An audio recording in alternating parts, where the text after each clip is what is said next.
యొక్క rave party అంశం మాత్రం చాలా ఇక్కడ రెండు తెలుగు రాష్ట్రాల్లో చూసుకుంటే చలనచిత్ర పరిశ్రమకు సంబంధించి హేమ చాలా సెలబ్రిటీస్ పేర్లు కూడా బయటకు వచ్చాయి. కానీ ఇందులో ఎవరికి వాళ్ళు నేను అక్కడ బెంగళూరులో జరిగిన రేవ్ పార్టీలో నేను పార్టిసిపేట్ చేయలేదు, నాకు సంబంధం లేదు అని చాలా రకాలుగా అందరూ చెప్పుకొచ్చారు. హేమ కూడా ఆ రోజున బెంగళూరు రేవ్ పార్టీలో సంబంధించి దగ్గరగా 100 మంది పైగా అక్కడ డ్రగ్స్ తీసుకున్నారు. అక్కడ రేవ్ పార్టీకి సంబంధించిన అంశంలో అక్కడ బెంగళూరు పోలీసులు 100 మందిలో 80 మంది దాకా డ్రగ్స్ తీసుకున్నారు అన్న నేపథ్యంలో, కానీ హేమ ఆ రోజున నేను హైదరాబాద్లోనే ఉన్నాను, నేను బెంగళూరులో లేను అని చెప్పిన నేపథ్యంలో మిగతాలో అందరూ పేర్లు చాలా వచ్చినా కానీ ముఖ్యంగా హేమ మాత్రం ఎక్కువ హైలైట్ అయింది.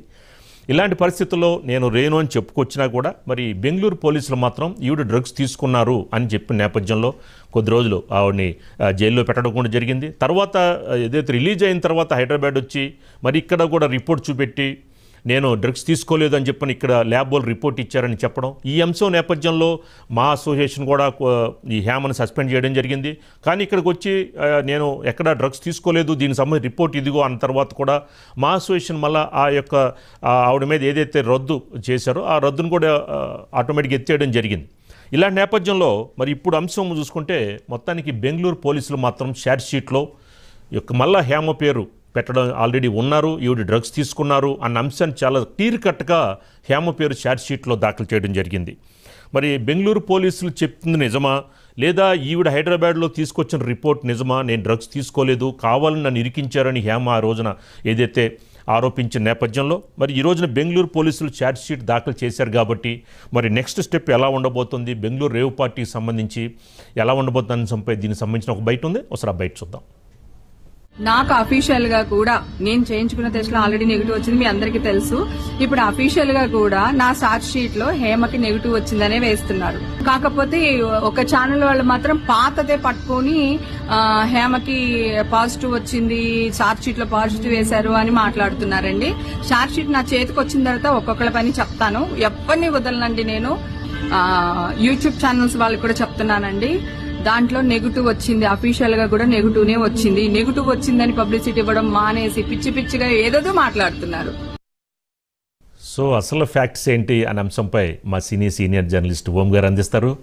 ఓం గారు, మరి హేమ గారు ఆరోపిస్తున్నట్లు నేను నిర్దోషిని, నాకు సంబంధం లేదంటున్నారు, కానీ బెంగళూరు పోలీసులు మాత్రం లేదు మీరు డ్రగ్స్ తీసుకున్నారు అని చెప్పని ఆవిడ పేరు ఛార్జ్ షీట్లో పెట్టడం జరిగింది.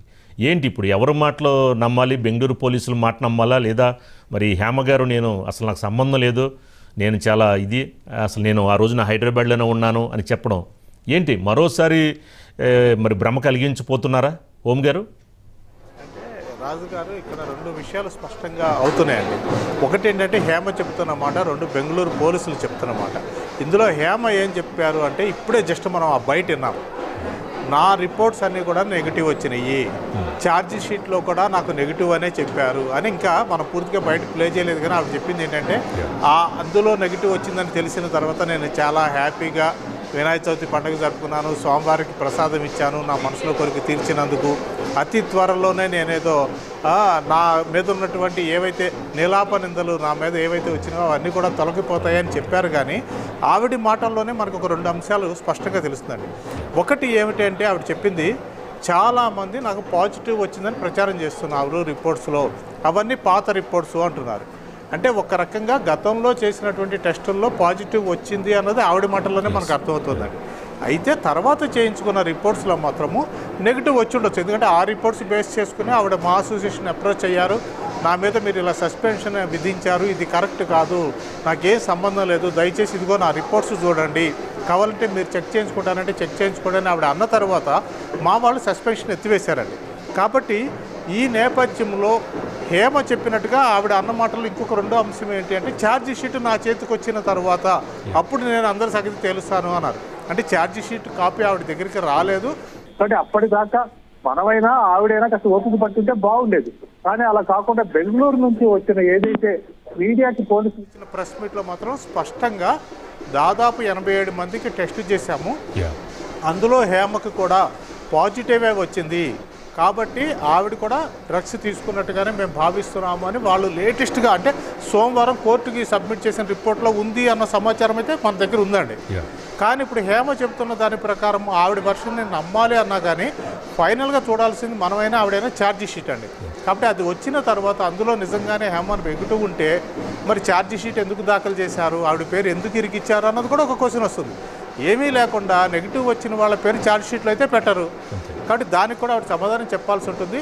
అయితే ఏమిటంటే ఒక రకంగా ఆవిడ ఒక నటి, మంచి పేరు ఉంది కాబట్టి తన పేరుకి చెడ్డ పేరు వస్తుంది, తనకి చెడ్డ పేరు వస్తుంది అనేటువంటి ఒక బాధ, ఆవేదన ఆవిడకి ఉండొచ్చు. కానీ నిజం ఎప్పటికీ నిజమే అవుతుంది కాబట్టి అది కాస్త నిలకడగా తెలుస్తుంది. ఆ ఛార్జీ షీట్ అనేది బయటకు వస్తే రేపో ఎల్లుండో హేమ చెప్తోంది నిజమా కాదా అన్నది కూడా తెలిసిపోతుంది. రాజుగారు, ఓం గారు, అంటే ఇప్పుడు బెంగళూరు పోలీసులు అక్కడ చేసిన ల్యాబ్ రిపోర్ట్స్ ప్రకారం ఆవిడ పాజిటివ్ అని వచ్చింది. అంటే ఏదైనా డ్రగ్స్ తీసుకున్న తర్వాత ఇన్ని రోజుల్లో ఇన్ని గంటల లోపల టెస్ట్ చేస్తేనే తెలుస్తుంటండి. ఎక్కువ రోజులు దాటితే ఆటోమేటిక్గా అది బ్లడ్లో కలిసిపోవడం వల్ల రిపోర్ట్ నెగిటివ్ వచ్చే అవకాశాలు ఉంటాయంటండి. ఈ నేపథ్యంలో ఆవిడ అక్కడి నుంచి ఇక్కడ హైదరాబాద్ రావడం మరి అంటే ల్యాబ్ రిపోర్ట్స్ ఏమైనా మ్యానిపులేట్ చేయడం జరిగిందా, లేకపోతే ఇన్ని రోజులు దాటిపోయిన తర్వాత ఆటోమేటిక్గా బ్లడ్లో దానికి సంబంధించిన ఆనవాళ్ళు ఉండవో అన్న నేపథ్యంలో ఆవిడ నెగిటివ్ వచ్చిందని చెప్పి ఇక్కడ ల్యాబ్ రిపోర్ట్ రావడం జరిగిందా? కానీ ఇప్పుడు ఫైనల్గా బెంగళూరు పోలీసులు అక్కడ ఉన్న దాన్ని ల్యాబ్ రిపోర్ట్నే పరిగణలో తీసుకుంటారా, లేదా ఇక్కడ ల్యాబ్ రిపోర్ట్ని పరిగణలో తీసుకుని ఈవిడికి సంబంధం లేదు అని చెప్పే అవకాశాలు ఏమైనా ఉంటాయా? లేదండి, ఖచ్చితంగా హేమ ఇచ్చిన ల్యాబ్ రిపోర్ట్స్ని అయితే వాళ్ళ పరిగణలోకి తీసుకోరు రాజుగారు. ఎందుకంటే అక్కడ కూడా హేమ రెండు విషయాలు చెప్పారు. నేను ఫస్ట్ ఏమో అసలు నేను బెంగళూరులో లేను అన్నారు.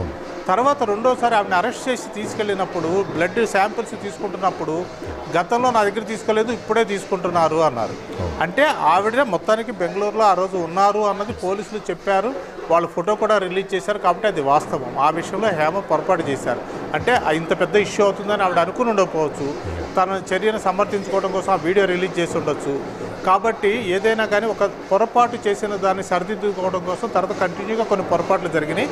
ఏదేమైనా కానీ కొంచెం ఓపిక పట్టి ఉంటే ఆవిడ ఇంత దాకా వచ్చి ఉండేది కదండి. ఈ రోజు కూడాను ఆవిడ ఓకే ఛార్జీ షీట్ తన చేతికి వచ్చిన తర్వాత మాట్లాడుంటే బాగుండేది. కానీ ఈలోగానే ఆవిడ నాది నెగిటివే వచ్చింది, పాత రిపోర్ట్స్ చూసి చెప్తున్నారు అంటే పాత రిపోర్ట్స్లో పాజిటివ్ ఉంది అన్నది ఆవిడ నోటితో ఆవిడ చెప్పినట్టుగానే అయిపోయింది.